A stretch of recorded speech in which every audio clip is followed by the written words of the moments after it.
Hey, everybody. Welcome back to When Artists Speak. Thank you so much for tuning in. As previously mentioned, I have another amazing artist on our platform this evening, and her name is Sydney Wilson. Sydney Wilson is. Hello. Oh, my bad. My It's a podcast, so we're having a conversation, so it's perfectly fine. I know y'all see her last name, and you're like, are they related? Yes, we are related. In the capacity of which we are related, she is my kid, but that bad. doesn't matter on this platform tonight. We're here to talk about her artistry. We're here to talk about her as an artist, her influence, and the community that she has found and the community she's building up herself as an artist, because that's what When Artists Speak is all about.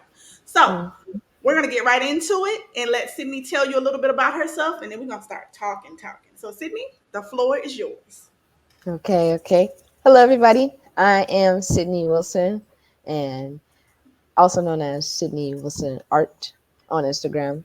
I am a multimedia artist, and I'm also a content creator, and I go to VCU Arts to study video game design and concept design. So I kind of bounce around a lot, but my initial main focus has been like traditional works like paintings and drawings and some digital drawings as well. I've been getting into the digital world more, but I would definitely say that who I am started from just kind of really getting acclimated with like new surroundings, especially considering like moving around, growing up, like seeing new environments and meeting new people and having those new experiences really was a major inspiration for me when it came to creating work. And so that's a major reflection in like any type of work I do. It can be concepts, paintings, drawings. You'll see that influence like anywhere. But, yeah. Okay. We'll see. So, thank you for letting the people know who you are, so that way you guys can understand as we're having this conversation. You'll learn a little bit more about Sydney. One of the things that I did mention in that sort of basic intro in the beginning was her community influence. Being a student at VCU, she was a part of an organization that it's external to the university, but it was sort of housed on the university's campus, and it's the Black Arts Student Empowerment Organization. And this is where, as I mentioned in previous episodes of When Artists Speak, where I've met some of the artists that you all have heard me interview. And so, Mm.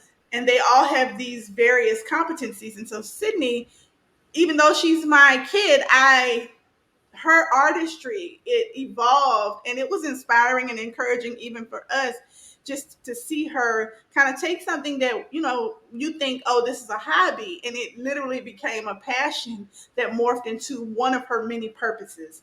And so, Sydney, why don't we talk about that a little bit? Why don't we talk Mhm. about sort of how that evolution from being that young kid that saw art on the screen, and you wanted to just kind of give it a try, to Mhm.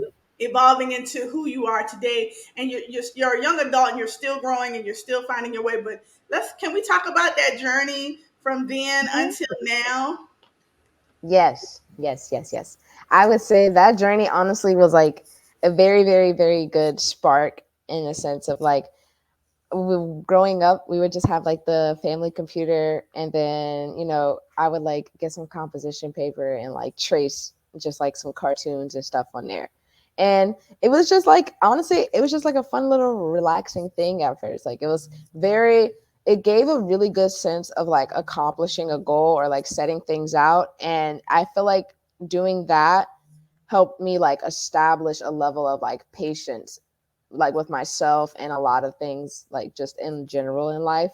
But like I've always had like a just major creative bone, I guess. Like me and Joy, my sister, we would be like just making like little craft projects and stuff like that. And like you could tell that we was just making an absolute mess just everywhere all the time, but we didn't. Destroying things.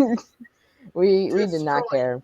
We did things. not care because Hmm. we only thing that was the focus was just kind of creating a new environment or like a new universe to just kind of like set things in. And I feel like having the ability to like just take something like paper and like just doing that and creating that was always a consistent spark for me.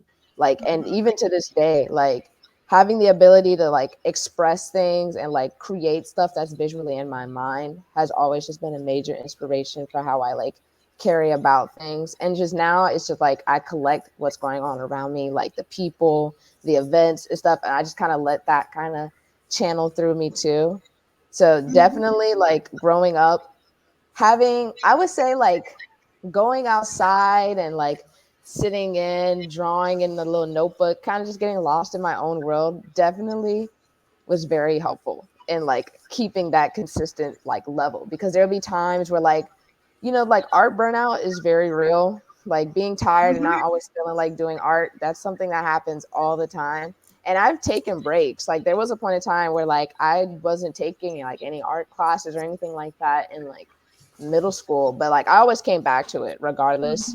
And so I think that was just like one tell and tale sign that that was something I knew I wanted to do. And regardless of what it was going to take for me to get there, I knew I just wanted to put myself in the right space to be able to always do that. And so, like, bass was a major, that was probably like one of my first biggest, like, social steps in college, because I was Mm-hmm. like, I'm Black and I do art and there's a whole club for it. And so, just joining that club was like very, very helpful in me just feeling like there's like a comfortable space and group of people that I could surround myself with.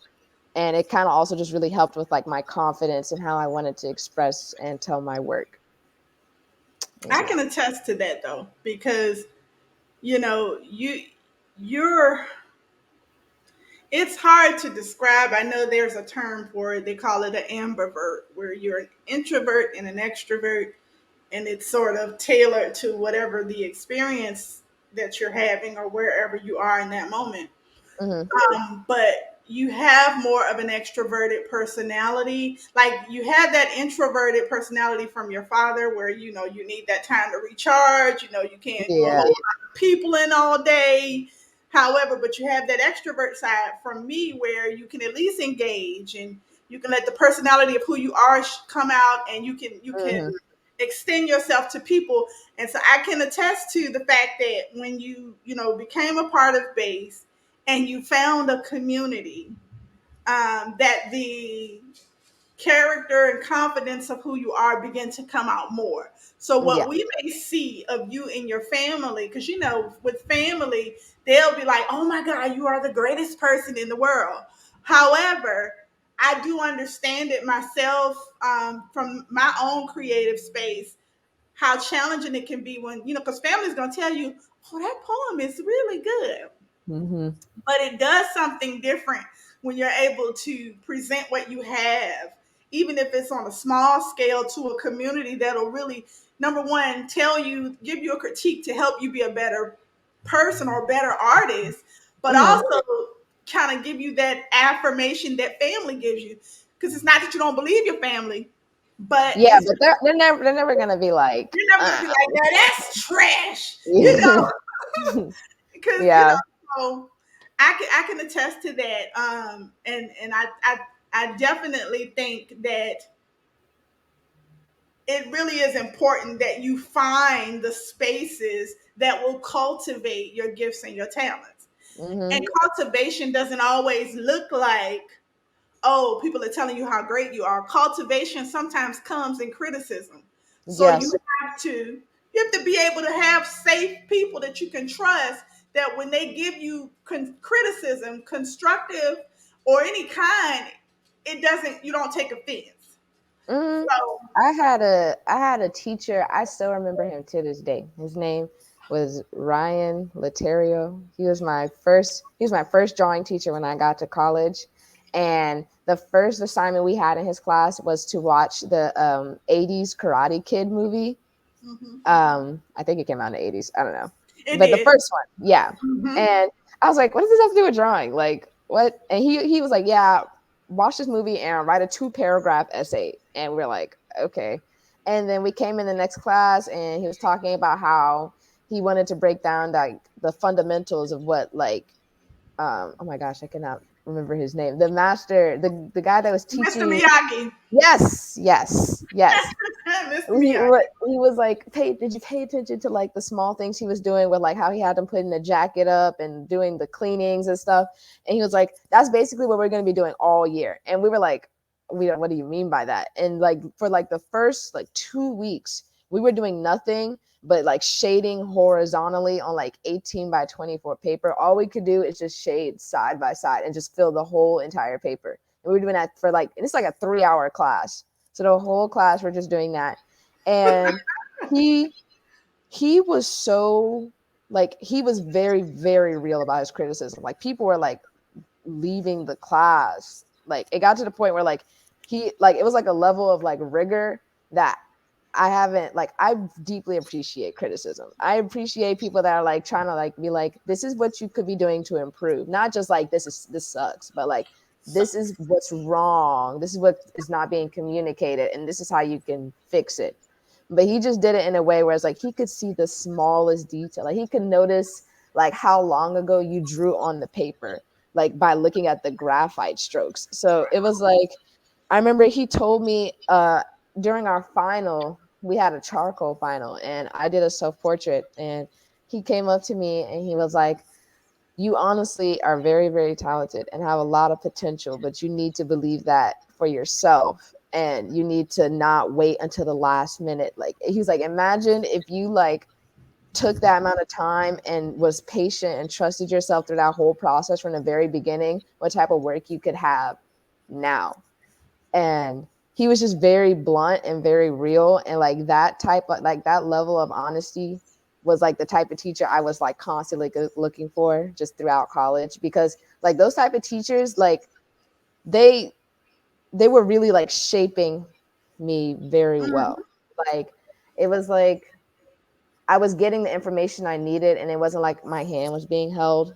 Like, mm-hmm, because I don't know, like personally, I wouldn't want to feel like I'm just kind of being called my way through things. Like, I want to like grow. And so putting myself in situations where like I'm not comfortable allows me to do that. And in turn, it kind of like is a reflection that you could put like into your work. Like, yeah. and so I definitely agree that like criticism, I mean, but you guys also like, I would be like, be honest, and you guys would be like, I don't really understand this. And I'd be like, okay. Like, but yeah, I definitely agree that that criticism is very important. And it definitely, one thing I will say just in general, like one of my friends was telling me, like, when people are telling you things, you shouldn't take it as like a personal attack on yourself. Like you shouldn't see that as an attack on your character and who you are. Because if you're like if you're solidified in who you are and what you're trying to do and communicate as a person, then like those type of things you just take it in differently. You don't really see Mm-hmm. it as like, oh, they're saying I'm a bad artist or they're talking bad about me.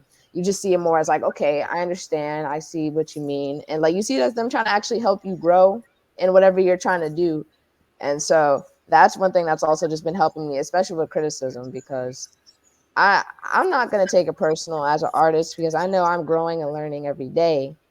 And if someone was telling me this doesn't communicate the way I want to, I don't think I'm automatically a bad artist because of that.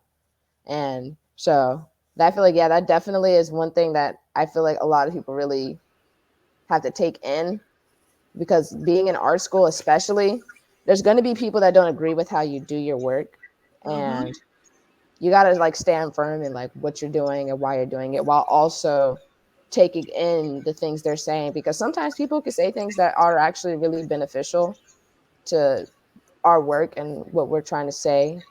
And yeah. They can see something you're trying to deliver that you might Hmm. have missed because you're so focused on it. There are things you might have missed that can be interpreted by the intended audience. Yeah. And I think one of the biggest challenges when it comes to creatives is yes, your art is subjective, Hmm. but every art facet has a standard. It may be a little thin line that you stand on, but every art competency, every art facet has a standard. For Hmm. example, if you are a traditional person who paints on canvas, the standard is Whatever that is you're painting on, canvas paper, canvas, a piece of cardboard, you need something. Your hand can be a canvas, but the Mm-hmm. standard is you need a canvas. You Yeah. can't paint on the air. I mean, you can walk out there with a paintbrush, but it's not going to land on anything. And so I Yeah. think that the criticism is important to look at it from the perspective of, number one, they're trying, if they see a vision that, again, because you can stare at something like when I write poetry, right? You notice especially when I'm putting out books and stuff, I'll ask people, hey, read this piece and how does this sound? Does that Mm-hmm. make sense? And I had to learn the very thing you were told. I had to learn. I had a boss that told me you have to stop taking things like personal and internalizing it. That was the word he used. Don't Mm-hmm. internalize it. Like, don't take it and make it a scar on your heart. Yeah. And because it's your work, but the audience you're trying to reach, you want to reach those people, right? So let Mm-hmm. them tell you, hey, especially people that are in the industry with you, that are a part of that community with you. And you also have to be careful, I would think, to about what you're filtering it through when you hear it. Are you filtering it through how you feel in that moment? Are you filtering it through an insecurity that you already felt insecure about your work before you approach this person and ask them for their feedback? Mm-hmm. Before you put that piece out there. And that's the thing I think you need to address before you put anything out there. Be secure in what you're bringing to the table and remind yourself that not everybody's going to like it.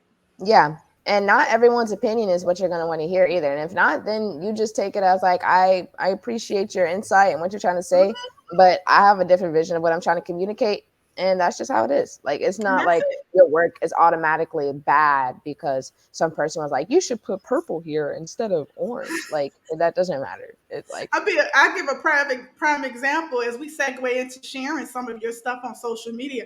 I remember when you did the Pulp Fiction picture.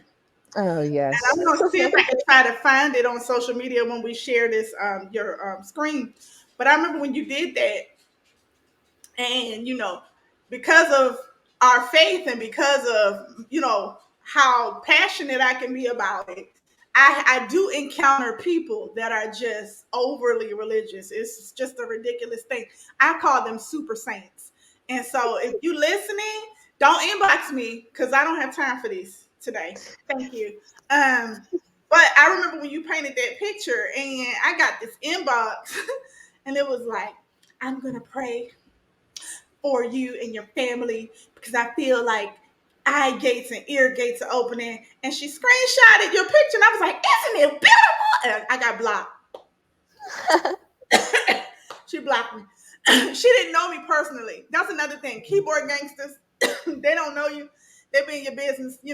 But to your point, that's the thing. You put stuff out there and you have an intended audience to reach. That's just like my poetry. Some people don't invite me to do poetry shows. Some people don't participate specifically like my poetry because I'm not talking about quote unquote socially conscious things, or I'm Mm-hmm. not. In some instances, I am accused of being not black enough, Mm-hmm. too churchy. You know, I don't care about that. I have an Mm-hmm. audience to reach, even if it's just one. So I think that you made a great point with that. And so I'm going to share what we're going to share. If you're watching us from YouTube, I'm going to put the ticker on the screen so that you can follow Sydney on social media. So uh, Follow it, me. I might follow you back. she might. Now, if you're a weirdo, mm, but No, she I'll might. follow you back. I'll follow you back. And if you message me, I will respond. I She do will respond. respond. She I've will. been I love having like an engaging community of like people to talk to and vote with. Like I let my followers like help me like pick how I'm gonna label my work and stuff. Like I like the engagement. I like coming through and connecting people's ideas to like tell stories. It's fun. Yeah. Mhm. So if you are listening to us from the podcast platforms and you do not have access to the video, you can follow her at Sydney SYDNEY underscore Wilson WILSON underscore art ART. That is Sydney underscore Wilson underscore art. Okay. And so, what we're about to do for those that are viewing on YouTube is we're going to share some of her work from her social media site, from her Instagram site. And so you can get a little bit of a glimpse into who Sydney is. And so, Sydney, I'm going to have you talk a little bit about what we are sharing and showing. I'm going to try my best because I'm going to be trying my best to show some different types, like Yeah, digital, maybe versus some of the traditional things like that. Okay, so I'm going that's to totally fine. It's add totally my fine. stream here. Yeah, my Instagram is a very like diverse pool of whatever I feel like creating in the moment. And right now, we are in the world of colors. Colors, and I'm trying to really kind of emphasize like really vibrant colors, bright colors, like deeply saturated, things that kind of just pop like intensely. I really like that kind of like dreamy purple. If you look at a lot of my work, you're going to see a lot of references to pinks, purples. I feel like those type of colors really just kind of bring things out more. But yeah, like this one is a digital piece. Honestly, like a lot of my work is like actually every bit of my work I'm experimenting or trying something new just because I like to like be a little bit ambitious and step out of the box just to kind of, at least in terms of my comfort, just to kind of see where it takes me. And this piece specifically was just kind of like I'm gonna just switch it up angle wise. I usually do a lot of portraits and stuff, so I was like, I'm just gonna try something new. And I was playing with the textures, and I ended up learning a lot from this piece, just kind of about the contrast of like how I was painting, because this is digital, so I do like I call it digital paintings because I am still like tapping on the screen, and Mm-hmm. so but Detail. yeah, Mm-hmm. mhm. This one was just really like an emphasis on the contrast of textures. Like I really like how like I was able to centralize my subject and on this piece specifically for sure. Okay. Let's find us another one here. Close that out. We're gonna scroll down. Is this digital too? The gray one. Yeah, that's digital. Okay, I'm gonna scroll on down. This is a painting. Yes. This one. Yep. Yes. I This like this one, one. this one I remember I when it comes to my paintings, like my traditional paintings, I spend a lot of time conceptualizing them. Like I have like a whole sketchbook full of concepts because one thing I learned in school was just kind of like you're going to be drawing a lot of things and throwing them away. So you can't get committed and too attached right off the jump. And for this painting specifically, I was drawing out how I wanted it to look in my little concept book. And I have about like 6 different thumbnails of just different types of ways I wanted to communicate it. And one thing like that's just one major tip I just had in general as an artist. Like it just kind of really helps you process out what you're really trying to communicate, like what you want your main focus to be and what parts you want to like support that. Like initially in a lot of those sketches, like those rose petals were not supposed to be there at all. But it just really added so much. But yeah, those are the one on the left is acrylic, and then the one on the right is acrylic and oil. And I did the acrylic first as like a base, and then I just went on top of it with like oil, and then I like dyed and glued rose petals onto it because that piece was just supposed to represent like self-love and the intimacy with oneself. And it was for actually a gallery show that I was a part of earlier this year, called Love at First Sight. Shout out to Thomas and VSN for having me. But yeah, both of those pieces actually were for that gallery show, and it was very special too. It was very nice. Mm-hmm. But Very nice. yeah, Okay. All right. So let's see. Okay. yeah, Hold I on. post a lot of like sneak peeks and drawings and sketches. All right. So I know that this is a painting, and I know. Oh, Mhm. let's go to this sketch here. That one I have to finish. That one was actually a continuation of a drawing I did last year. I used to call them like my staple pieces. So like if you click next on the little tiny arrow on that post, like on there, if you Oh. click yeah. Yeah. If you click that, that was the sketch from last year. Mm-hmm. And that one was about just kind of like overcoming obstacles and stuff. That's why I was kind of like reaching a peak. Um, and then the one we just clicked on, like that one, that's the one for this year.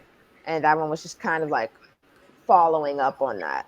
Just kind of like really focusing in on myself, being more patient with myself, and really just taking time to understand myself more. And the dragon was just representing like transformation and like strength and like a fighting spirit. That was kind of where that was coming from. But this is also on Procreate. Okay. And yeah. It's pretty. Okay, let's look at.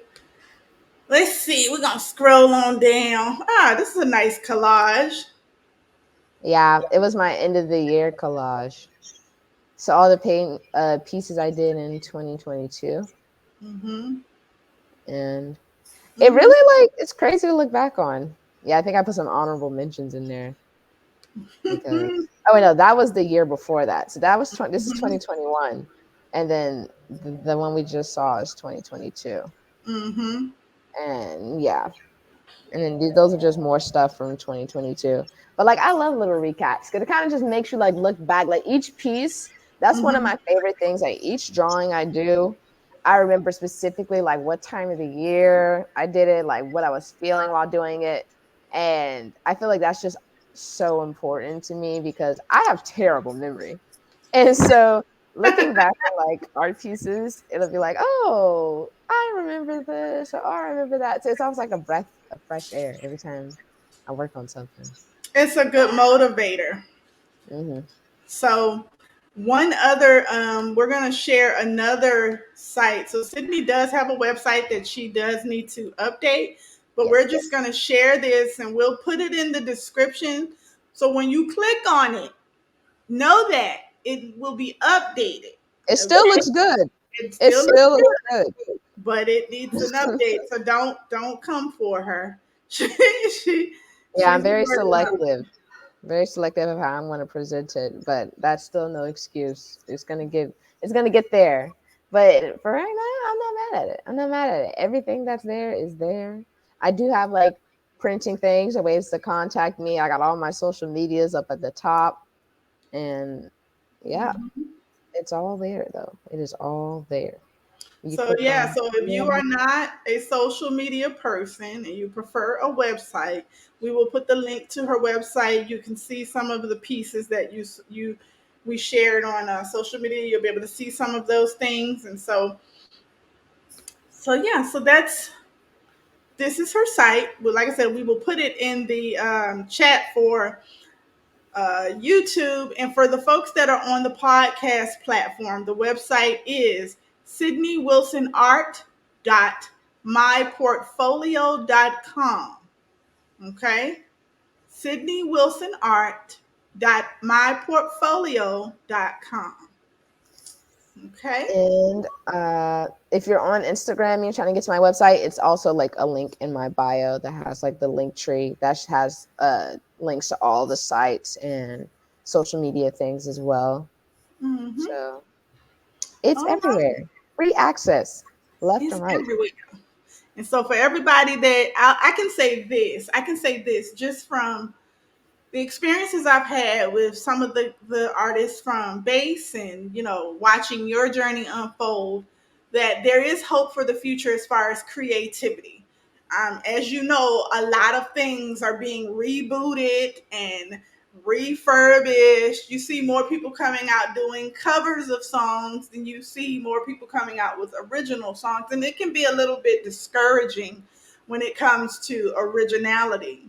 But I love that, even with the rise of digital art, you all still will go and grab a canvas or grab a couple of pencils and ink pens and some construction paper or something to kind of bring yourself back to the basics. And Yeah. that, I think, helps to cultivate that originality that we each have. Everybody is a creative in their own right. And so I Hmm. think from the perspective of you and you being an artist, it's really encouraging as my generation moves more into the requirement. You never stop creating, but the requirement isn't on you to now introduce. Now it's on you guys to start to introduce new things into the world, new things into the atmosphere. So it's very encouraging, because at least I won't have to worry about somebody coming out trying to duplicate, the Mona Lisa. They're going to put out their own original piece that could equally rival the Mona Lisa, and I love that. So why don't you tell the people, kiddo, what you are up to? What's Ooh, next for Sydney Wilson? there's a lot going on right now, actually. Some things I'm technically not allowed to say yet, but Perfectly um, fine. You don't need to share it. You just let them know to keep their eyes peeled and their ears in tune. You will miss it. I will definitely say that in 2024, I can guarantee that I will have a show. In 2024, I will have a show. I'm actually in the process of planning things right now. I've had a couple of concepts that I've been fleshing out, and that's definitely going to happen though. 100%. You will see it. You've heard it. You'll see it. But yeah, I'm gonna be doing quite a few things. I kind of bounce around. So I would say the best way to really just stay updated is probably definitely through my Instagram. Um, I'll try to be more active on Twitter. I don't really like Twitter, Yeah, but Twitter is for the venters. If you're a venter or if you're nosy, Twitter is your social media I've platform. heard it's very entertaining. It's very, but It is. it's just It's, I can't. It gets exhausting after a yeah, while. it's a messy pot of messiness, especially if you start going down the rabbit hole of hashtags. Mhm. I wouldn't Mhm. recommend you do that. Mhm. But but what about TikTok? I see you have a TikTok. Are you active on there, or you're getting active on there? No, I have actually not been active on TikTok for months. I do have a TikTok account. I might start posting on there again. I should actually. I But I can might. understand why, because Yeah. that video based platform, it requires you to have some kind of activity. So I can Hmm. understand why. I feel like I can understand that. Yeah. And so you've done some shows, and you're trying to get some things stabilized. You're coming up on graduation, correct? Graduation Yes. is a coming. All It right. is. It is. 2023, she will be walking across the stage, and so she will be ready to hit the ground running. And so Mhm. I think it's awesome. And I think what's next for you is awesome. And so if you're interested in staying connected, learning what's next, make sure you follow Sydney on Instagram. You check out the website. We'll make sure we have those things in the descriptions for the video. And and she's also taking commissions, right? You are Yes, open for commissions. I Okay, so am.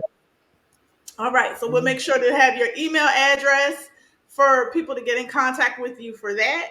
So if you want something original and you want something, to add a little pizzazz to your house, and you don't necessarily want a painting, but you want something digital, think about it. Talk to her. You just heard her say she does charcoal, she does, acrylic paint, Anything. oil paint, Anything. you And if I know. haven't done it, I'll try it. And it probably still look, not even probably, it will. It'll still look great because no matter what, struggle is just a part of the creative process. And you got to learn to enjoy it. And that's what makes like painting and doing stuff like that just feel really good because you're going to go through the whole stage of like, I'm so excited. I can't wait to do this.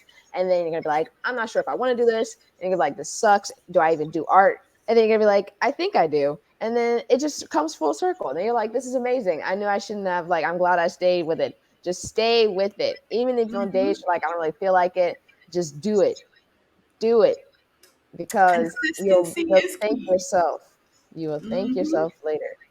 Yes. Consistency is key. Well, Sydney, I want to thank you for taking time out of your day No to problem. add to When Artist Speaks.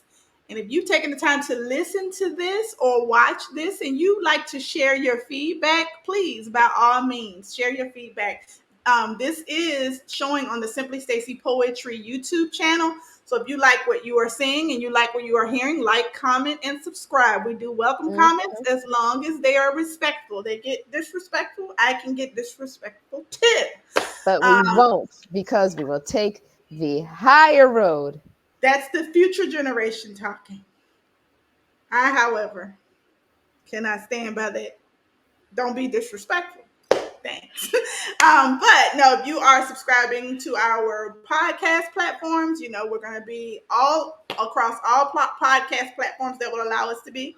If you're interested in having an artist on our show, you know, send me an email, simply stacypoetry@gmail.com, and we can get them on the show so you can learn more. When Artists Speaks is not just limited to artists that do the things with their hands. We're going to have musicians, we're going to have poets, we're going to have singers, we're going to have writers, we're going to have orators. And so, you know an artist, you want them to speak, have them here. So Sydney, thank you so much for joining us. No And problem. I can't wait to see what's coming down the line for you. And I hope you have a fabulous evening. Thanks for listening, everybody. Thank you guys. And thank you. You are welcome.